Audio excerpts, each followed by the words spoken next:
भोले बाबा इन 3 पत्तों से इतना प्रेम करते हैं, इतना प्रेम करते हैं कि कहा नहीं जा सकता। ये 3 पत्ते भगवान शिव को अत्यंत प्रिय हैं।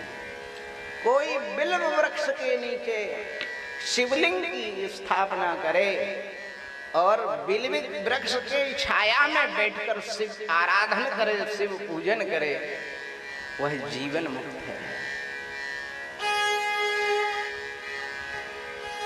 बिल्व वृक्ष भी ब्रह्मा विष्णु महेश का प्रत्यक्ष स्वरूप है। और फिर उस बिल्व वृक्ष की छाया में स्वयं महादेव की शिवलिंग की स्थापना कर दी जाए और फिर उस बिल्व वृक्ष की छाया में बैठ करके फिर रुद्राभिषेक किया जाए। हम तो मीणा जी से कहेंगे, अभी अभी भाव आया है इसलिए कह रहे हैं, करना न करना आपकी मर्जी, कहना हमारी इच्छा। कि आपको अगर खूब जगह दी है जयपुर में तो बढ़िया एक बिल्व का वृक्ष लगाओ, हाँ, और उसी के नीचे एक शिवलिंग की, नर्मदेश्वर शिवलिंग की स्थापना करो और फिर वहीं हम लोग उसकी प्रतिष्ठा करेंगे, रुद्राभिषेक करेंगे और मलुक पीठ वाले महाराज जी को बुलाएंगे। श्री वृंदावन बिहारी लाल की जय। आनंद होगा। फिर हम भी उधर आया जाया करेंगे तो आपके वहीं होते हुए जाया करेंगे, आनंद। बिल्व वृक्ष की छाया में मेरा महादेव विराजमान हो और उनकी चरण शरण में बैठ करके जब उनकी सेवा होगी, आहा, बैकुंठ हाथे पर रह जाएगा। हाँ, बस एक झटका लगाएंगे तो बस सीधे साकेत गोलोक बैकुंठ कैलाश। भोले बाबा हैं ऐसे भैया, जो चाहो सो ले लो भोले बाबा से। अब शब्द नहीं बचते, हम क्या कहें आगे भोले बाबा के बारे में। भोले बाबा हैं ऐसे। भोले बाबा परम दानी, परम ओढ़र दानी, परम कृपालु, परम दयालु। जिसको ज्ञान चाहिए हो ज्ञान ले जाओ, विज्ञान चाहिए हो विज्ञान ले जाओ, भक्ति चाहिए हो भक्ति ले जाओ, भोग चाहिए हो भोग ले जाओ, मोक्ष चाहिए हो मोक्ष ले जाओ, और उनको ही चाहिए हो तो उन्हीं को उठा ले जाओ। सब कुछ देने के लिए बैठे हैं। इसलिए तुलसीदास जी एक पंक्ति में कह के छुट्टी करते हैं, ओढ़र दानी द्रवत पुण्य थोरे और देख न सकत दीन कर जोरे। भगवान शिव अपने आश्रित को हाथ जोड़े भी नहीं देख सकते, बस हाथ जोड़े कोई और आर्त होकर मांगे मुझे ये चाहिए, बस इतने ही में महादेव सब लुटा दे।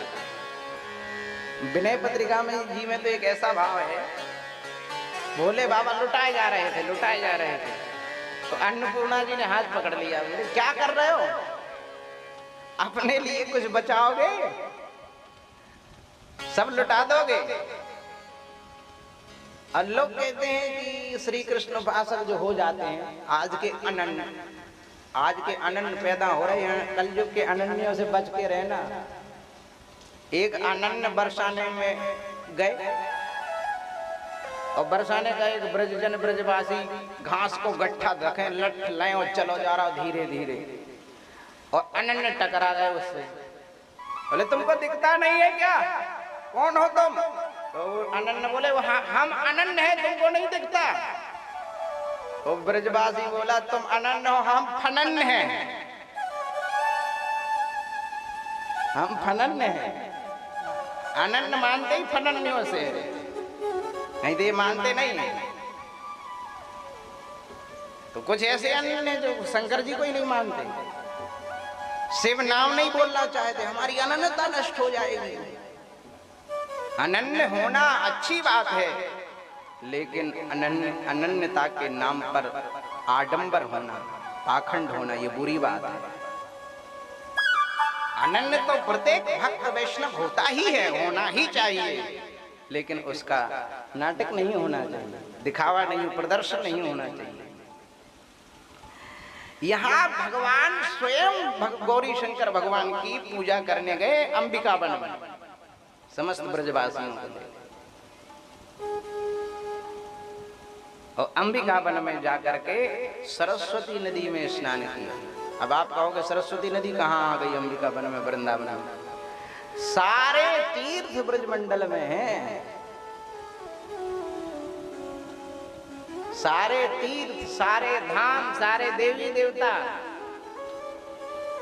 बाबा ने कही एक दिन कि कन्हैया अब तू संभालियो, सब हम बूढ़े है गए, मैं तेरी मैया को लेके, अम्मा को लेके हम जा